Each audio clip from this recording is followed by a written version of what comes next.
Welcome to the show that looks at truth, fiction, and reality with a smirk.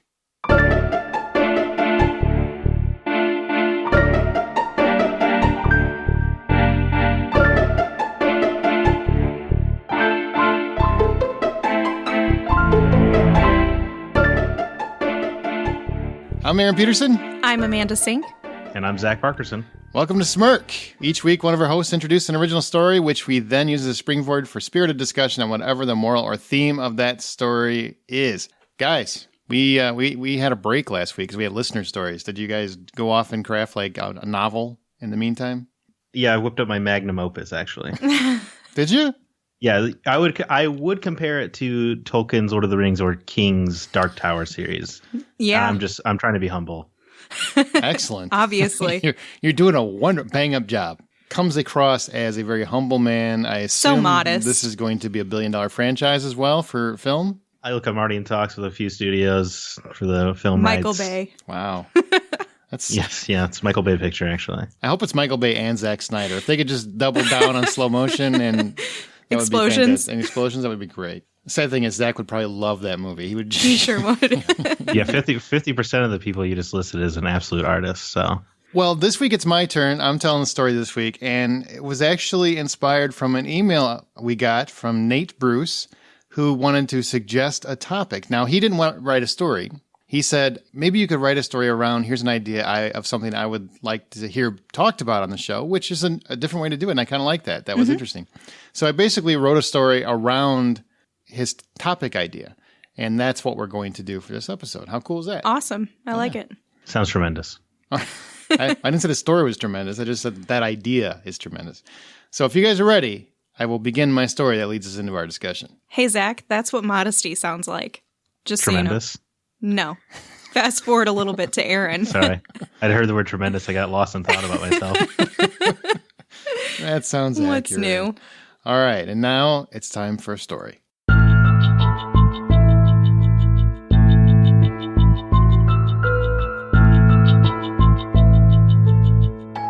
This is her moment. Maureen had been a senator for 2 years and finally felt like she could make a difference. Ever since abortion was overturned and ruled illegal in these United States, Maureen has been on a personal crusade to reinstate the rights she felt belonged to every woman. And tonight, she was to debate her stance with the harshest critic of any sort of reversal, fellow Senator Jake Patterson. Live on national television on The Alan Harvey Show, with an audience of 23 million people, this debate could easily turn the tide to reinstituting the controversial procedure.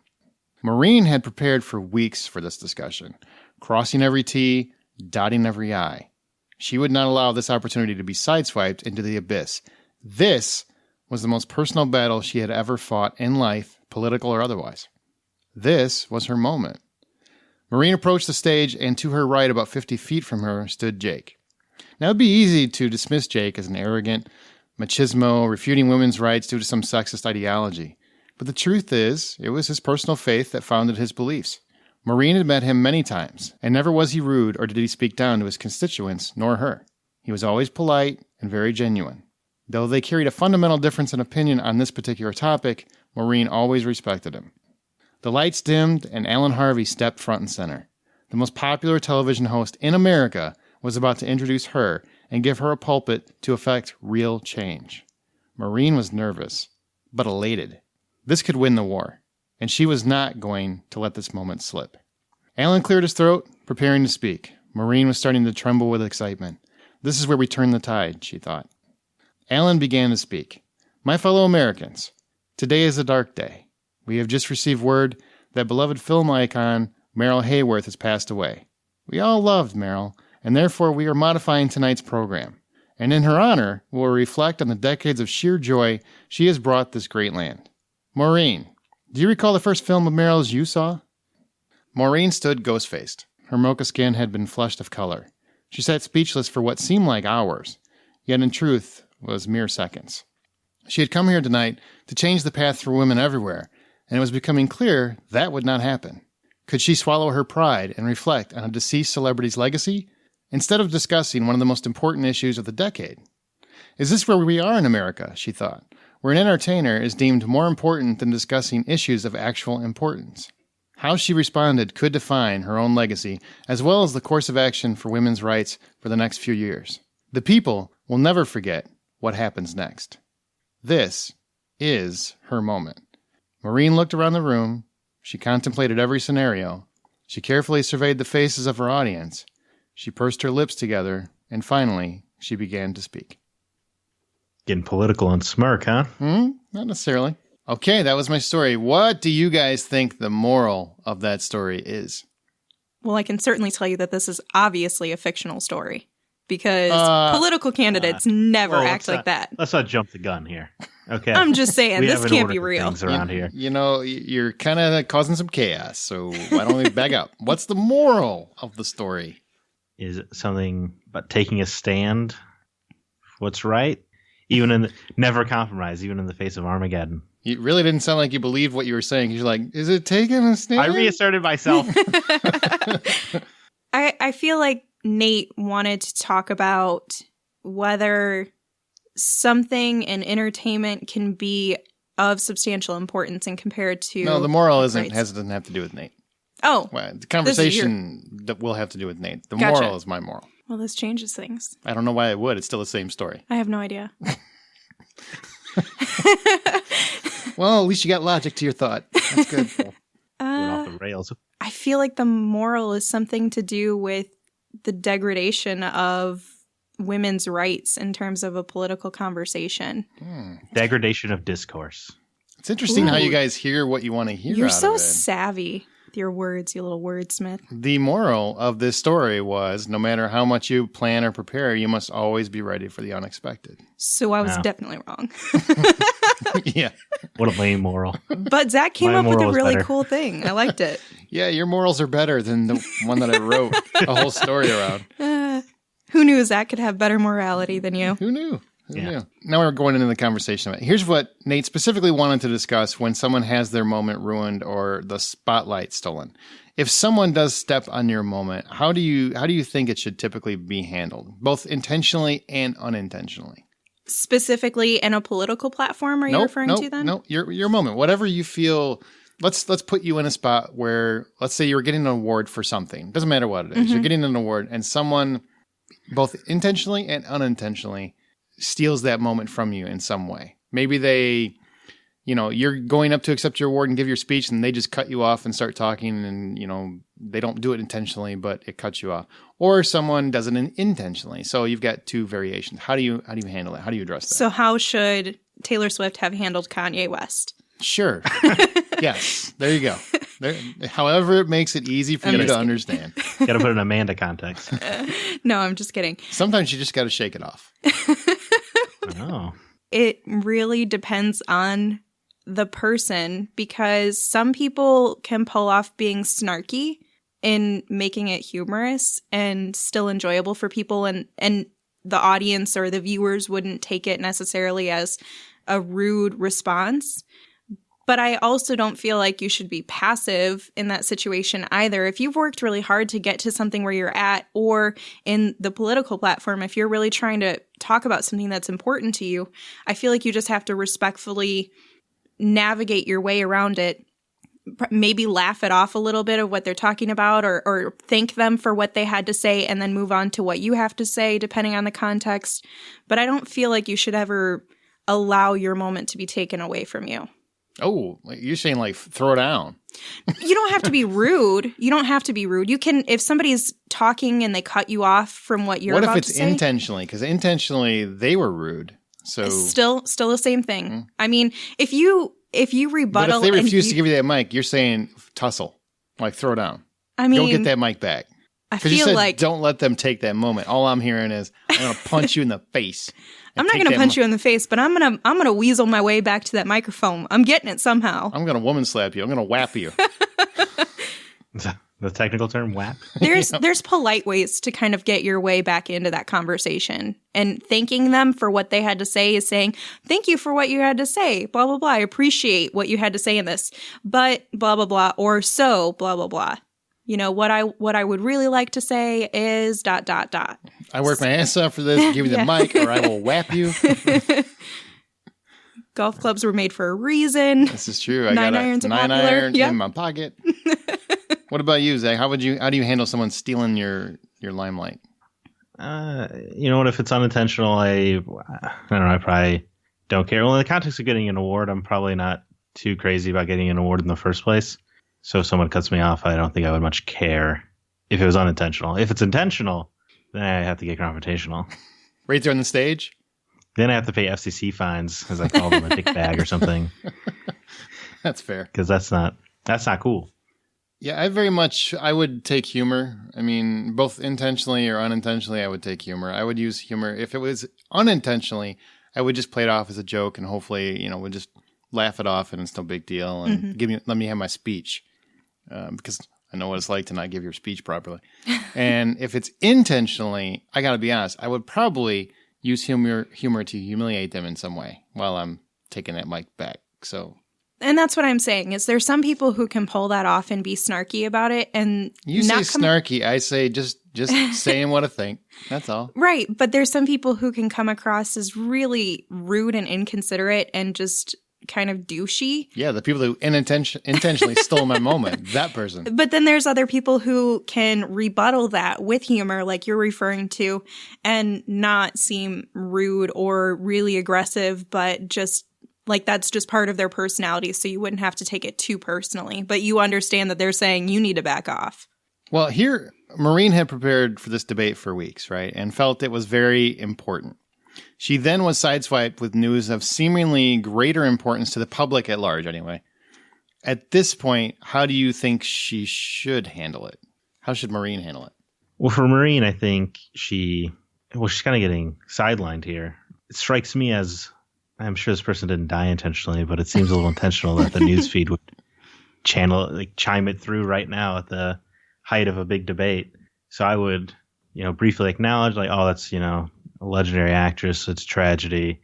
We can't lose focus of what tonight is about. All right. Similarly to that, I would say that she could actually use that as a platform to talk about why women's rights are so important. We had this actress who had a lot of positive impact on our community, and had she not had some of the rights that she did that, didn't used to be there, she wouldn't be the impactful person that she became. And something about how, there are still restrictions on other rights that could restrict another influential, celebrity or something from their platform if we don't make any sort of change and help promote that positive progression. I was saying Maureen could come up with a lie about a story of when Meryl was in a life-threatening condition because she was pregnant. She had some kind of messed up thing, and her only chance of saving her life was the abortions that used to be legal. Ooh. So quickly just throw that out there. And then when they're like, we don't have any proof of this. Well, she told me before she died. That's exactly right. That's so negative. Do not do that. This is what real politicians do. Don't take their advice. Exactly. So if you want any chance of winning, you have to lie. There's probably some truth to the fact that you do have to lie. Yeah. And I can't answer that question because I wrote the story. So that would be giving away how I would want it to end. So I want everybody to think about that. How do you think Maureen would answer? Oh, wow. We got a real Stephen King. Well, no, I guess That's not Stephen King. He answers stuff too much. He gives you too many answers. You're a real Damon Lindelof over here. You could still give us an idea of what you think she should do. Sometimes how you write your story isn't necessarily what your personal perspective is. Right now, she's lost. Huh? No? See what happened there. Right. All right. I want people listening, I want them to think how they would handle it. I think hit us up on Twitter or on the Facebook group and tell us what your thoughts are. How would you address that situation? Because I think that's something that could happen in this day and age, honestly. Mm-hmm. I agree. So here's I've got two more discussion points, all right? One I think is going to be very interesting. Do you think we put too much weight into meaningless celebrity outcomes? For instance, the Oscars accidentally getting the wrong Best Picture winner, and the world flips out. Or Steve Harvey announcing the wrong Miss Universe winner. Is it really this terrible thing? When there are legitimate issues going on that people don't even talk about in the world all the time. I mean, an award won't matter to us. Zach already went, he already alluded to that. The word really isn't going to mean that much. So climate change might, you know what I mean? What do you guys think? Do you think we put too much thought as a society? I'm speaking as a society. Do we put too much thought into celebrity outcomes? I think our society, on average, does put too much energy into celebrities in general, not even just these negative outcomes, but their personal lives to such a degree that it's actually pretty alarming. But in terms of the Oscars and the Steve Harvey incident, I feel like it's an embarrassment for the, production that's actually happening, but it's not anything to be actually angry about or upset. But there are people very angry about these I know, things. and that's what I'm saying. In general, society does get really offended by these moments of errors, but I feel like it's humanity. You have to understand that people are going to make errors on their job. If you say that you've never screwed up at your job, you would be absolutely lying, because everybody has. It's part of human nature. If they're not doing it intentionally, then I think that that's a totally different story. Do I think it's silly that we have more discussion over who's going to be cast in the new Marvel movie than the local politics that affect your day-to-day life? Probably. But how do you combat that at this point? Aren't we too far gone? All of our online conversation, all of the things that bring us together are, things like, oh man, Steve Harvey really messed up, huh? As opposed to, geez, you see all the stores that got robbed on 36th Street. I don't know how you would combat it at this point. I don't know how you combat it. I just mean, as a society, do you think it's a problem right now? I mean, it feels like it is to me. I was in a line not too long ago. This is a true story. This is truth. I was in a line and heard people talking about the Steve Harvey thing. I think it came up because they were talking about the Oscars, and it led to the Steve Harvey thing. And they were going about how awful it was for that beauty queen, contestant. I don't remember what he did. He named the wrong winner or something, and had the wrong one on stage. Gave her the whole platform. Okay, they were talking about this and how tragic it was for this girl. And then not even 5 minutes later, because we were in the line for a little bit, not even 5 minutes later, they're making fun of a handicapped person across the street. Oh. Yeah, that's kind of my point. They feel horrible for this hot beauty queen, but this poor person who's actually, struggling through life and dealing with a lot, that's a joke. That's not worth them taking some compassion time out, And that to me was everything wrong with the society in like one line right there. Yeah, I feel like our society in general values beauty over everything else. If you are an attractive looking person, somehow it's okay for you to, attack somebody, assaulting them or whatever, or it's fine. Why does everything got to be an assault? Can't it just be like, I called them a name? If they're attractive or they have money, then somehow they're more valuable in society than somebody who is maybe less attractive or quote unquote average and normal. And somehow that means that they're less valuable. So this woman who's on stage, I do feel bad for her, because imagine working for whatever you're working towards. I agree with that. Working towards it and then having it basically given to you and ripped away from you in a matter of 2 minutes. That's pretty horrifying and very humiliating, because there are thousands, millions probably watching you lose everything you work towards after gaining it. So in some way, I do feel compassion. At some point talk about what work goes into just looking hot. I mean, really. Well, but that's another topic for another day. But that's kind of my point too, is somehow that is more valuable than somebody who is struggling. Single parents, for example, they're struggling. They're making all of the sacrifices that they need, or maybe they look kind of ragged or something because they don't have new clothes. And somehow they're getting humiliated while they're out grocery shopping for their kid or something because they don't look attractive or appealing enough. But yet they're working very hard to make sure that they're providing for their families, and somehow because they don't look attractive and appealing, they're less valuable in society and can be made fun of. And I think it works the same way with disabled people. I've seen it a lot. I used to work with developmentally delayed adults. And I remember one time I took them all out to lunch, and we were having a really great lunch, and they weren't able to recognize that people were making fun of them. I was able to see it happening, but they weren't, consciously aware of it. And it's just makes me really sad that this is kind of where our society is, that those things are more important than having a little bit of compassion towards people that weren't as fortunate as you are. So, Well, then. That was All a right. long speech. It was a long speech. Now let's get back to how much work goes into being hot, really. Because now I have to have this discussion with you guys. So it's a beauty pageant, all right? Take this young woman in her unfortunate situation. Okay, that was embarrassing. Totally get that. Is it really hard work to? And I'm sure there's something that goes into it. Like, oh my goodness, I'm not going to eat that steak. Or I gotta dodge the cheese Danish this week. right. I mean, what work goes when I think of work, I'm thinking people are carrying heavy things, they're manual labor, retail, jobs where they're standing on their feet for 40 hours a week and they can't afford new shoes and their feet hurt. Not, oh my goodness, everyone is pampering me and telling me I'm beautiful, and that's not hard work to me. And You're a woman. Please enlighten me on how this is a hard-working profession. Well, let's just say that I work hard to look pretty average and mediocre. So I can't imagine how much work goes into actually looking like top-notch, America's most beautiful. But I think, and I'm not sure, but I would assume that they have to do more as an applicant. So they have to show some community involvement in their volunteering and what they're doing to make a difference in society. And they have to show some intellectualism. They can't just be a moron who looks attractive. So there is more, I think, that goes into it than a lot of people realize. But I also think that there's way too much weight put on how attractive you are in general, regardless of how hard it was for you to get there. It doesn't matter because it's not going to last you for the rest of your life. I hate to break it to you, but most of them were kind of just born that way.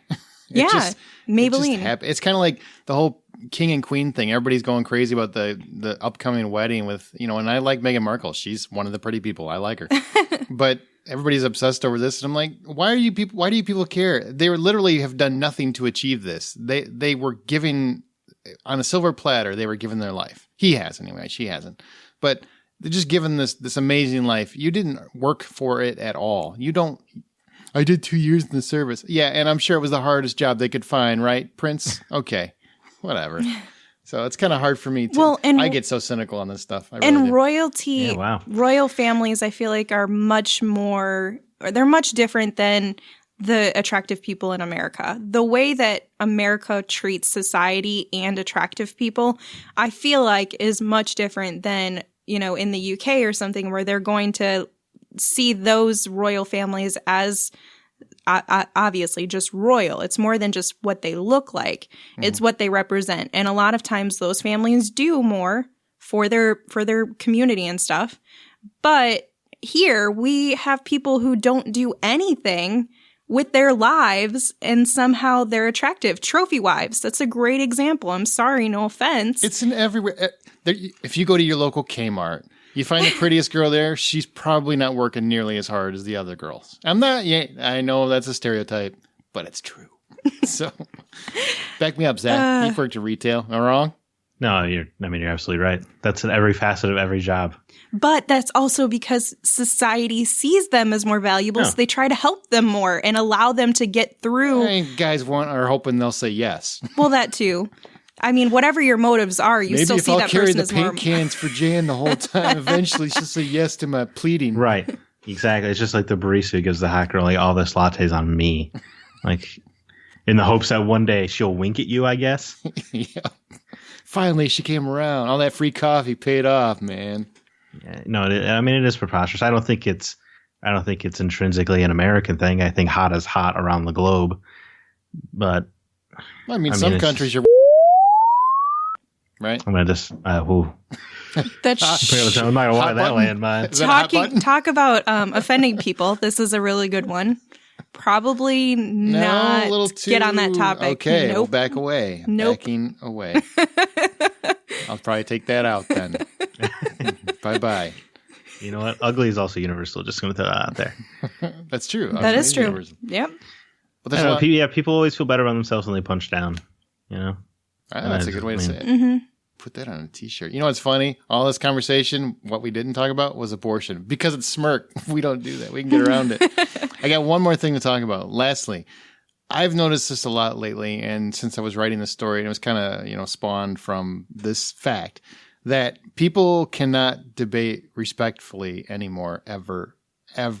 Everything is absolutely an argument, and that's online. That's on the news. I mean, what used to be the news, now it's just opinion TV. It's not really opinion entertainment. I really rarely get news unless I'm watching BBC. Do you think we as a society have lost the ability to discuss actual things without anger? Ooh, wow. Really, you really are a hot button topic guy this week, huh? You like this? I prepared. Yeah. So everybody online, and especially in media and press, and this goes for movies, games, news, everything. Everyone is isolating themselves into their own echo chamber. So the only opinion anybody ever hears is the ones that they think to be right. And they just group together and they just go louder and louder. So that way their voice is the only voice.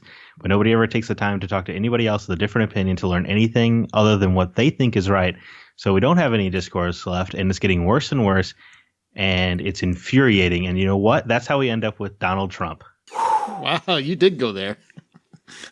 But I don't think you meant that in a mean way. I think you meant that in a realistic, this is what happens kind of thing. Yes, it is so important to listen to opinions that you do not agree with. It is essential. It is the only way you learn. But people don't do that anymore. And it's bonkers. Especially online. Well, anywhere. It was infuriating. And the thing I was referring to, and you're absolutely right, Zach. So if anybody gets mad that you said that, I don't, I agree. I'm on I just have board. Little to follow up to that. Please do. I'm sorry. Is it another speech? No. I'll be short. Hold on. I need a minute because Zach was really good there. All right, let's talk about our beauty pageant is really working that hard. Can we talk about that? I think everything's relative, Aaron. And if it's hard for them, then it's hard for them. Oh my God. Don't get philosophical. So, that's actually what I was going to say is that arguments and debates philosophically are having logical discussions, gaining other points, and using logic to debate. Debate and argument aren't words that actually mean something very aggressive the way that it does now. Mm-hmm. It never used to mean something so crass and abrasive. The way that an argument is now is nothing like what it actually is intended to be.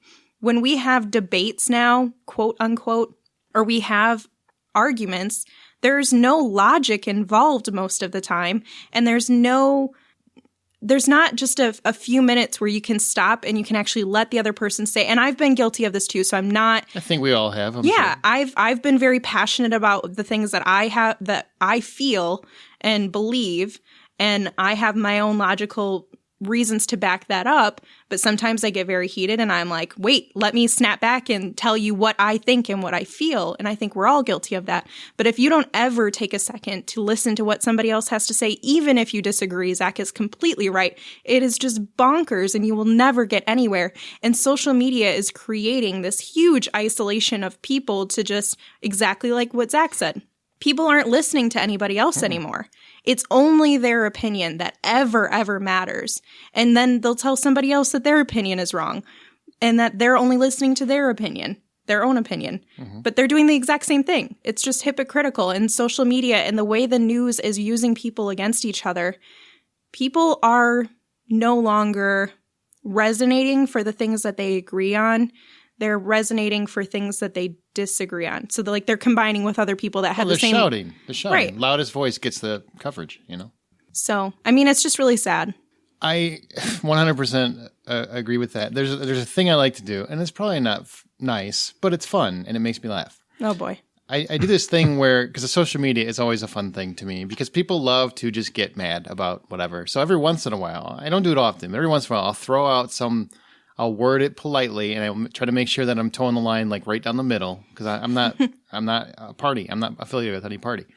So I'll make a statement about whatever some topic is, and then don't say anything for hours, because all you have to do is drop a little ball into a field, and people start swinging at it, and it's the same thing every time. I don't care what you're talking about. It can be abortion. Okay, if you brought up abortion, I heard a lady talking about an abortion today. That was interesting. And then that's literally all you have to say. And then everybody is jumping into that conversation and throwing their 2 cents, and everything they say is absolutely right.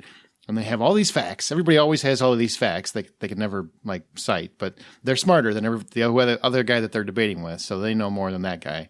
And it's just that back and forth. It's like a tennis match. Anger, anger, anger, anger, anger. And I just sit back and watch, and it's fun.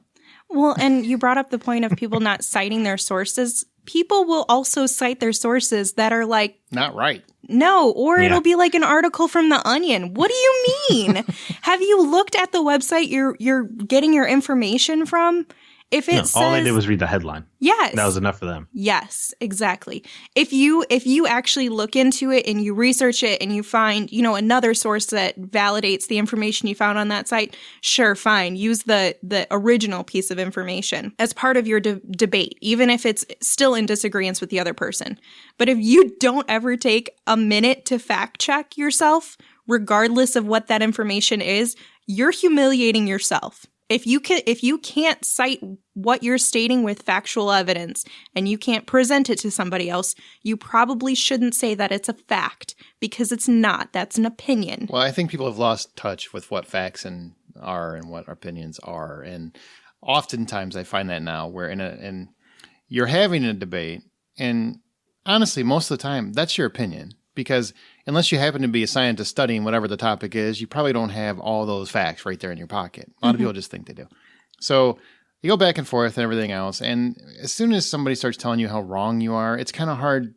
People just have an instinctual urge to combat that. And I get it. I mean, I've been guilty of it too, where I literally will just have to step away because I'm like, I don't want to sit here and just have this you tell me I'm wrong thing. I'm like trying to have a discussion with you. And I really do try to listen to people when they have a point of view. Just hear me too. I think we're just in this construct where unless somebody needs to listen to me every single time I talk, but I'm not going to listen to them ever. You know what I mean? And that was the reason I say that is because that's what I've seen on the news for so long lately. And just today is that, this anchor, he's a newsman. Allegedly. And he's interviewing, allegedly. He's interviewing a congressman and he's asking him questions about his position on things, which is totally fine. And I'm totally fine with him throwing facts back at him against, refuting whatever he's saying. Totally fine. That's what news should do.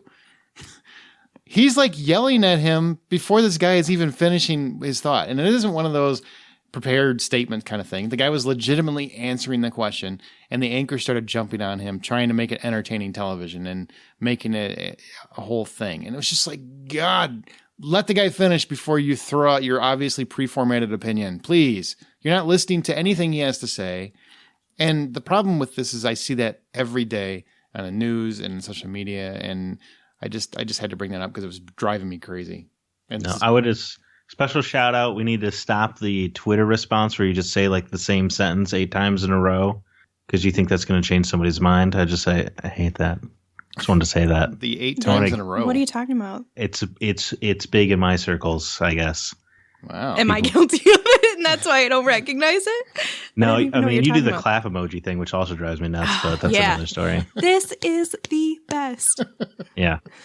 Jeez, what is that? That's me throwing passion for some Hershey's cookies and cream, all right? All right, back to your point. That's just what the discourse has devolved into is people will debate by just sending out a tweet of their opinion in as many characters as they're allowed. And it's just, that's the level of conversation we're approaching online.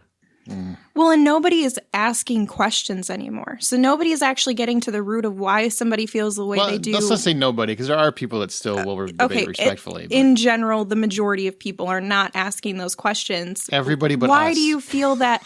Why do you feel that way? Like, would you like this or that? When you ask questions to get to the root of the conversation versus just spitting out like, this is how I feel, this is how I feel, this is how I feel, and ignoring how they feel, you're never going to get to a compromise. And every topic lately feels like nobody is willing to make any compromise to meet in the middle.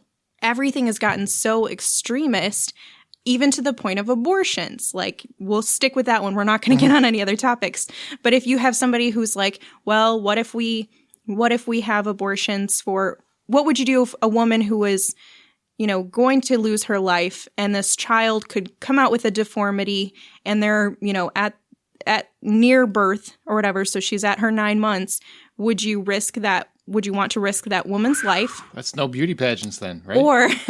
Or do you see that it's sufficient to end that child's life when they might not have a future and save the mother who is already living. And so people don't have those conversations of, well, that leads you to the point of, okay, so abortions are okay in circumstances where it could save the mother's life because they are living outside the body. Or when you go to fetuses where they're still developing.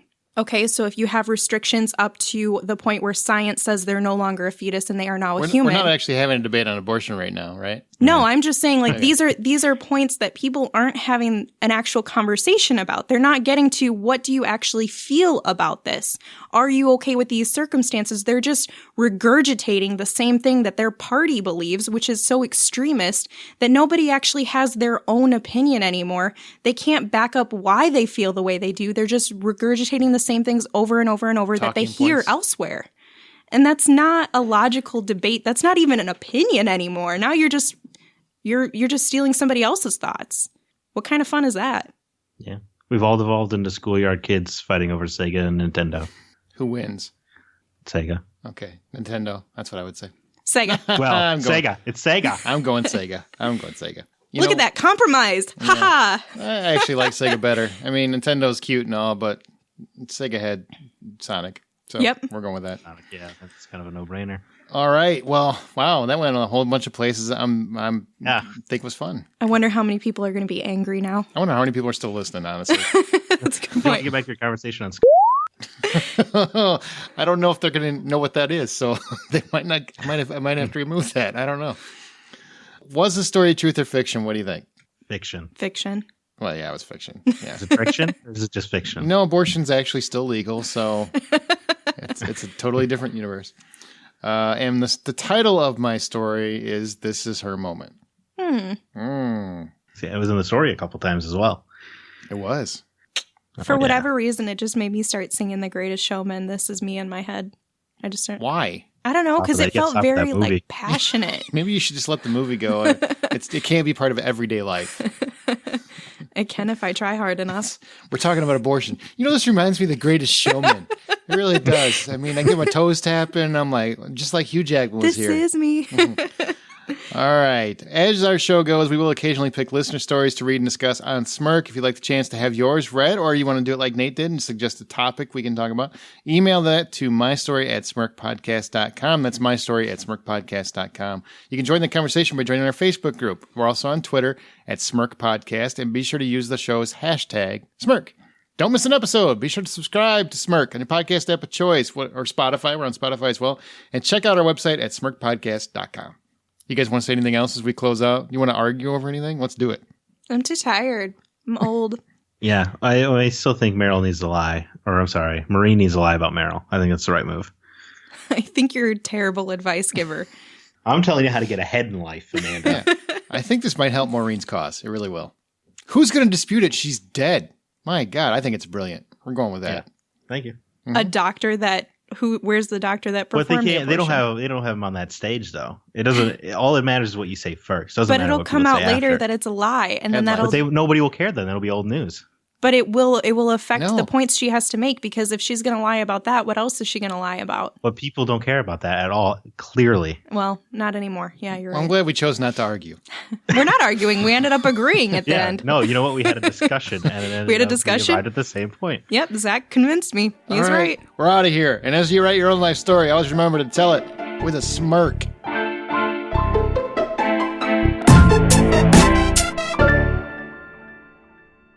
That sounds so angry. Well, that was That like was Popeye. terrible. An anger smirk.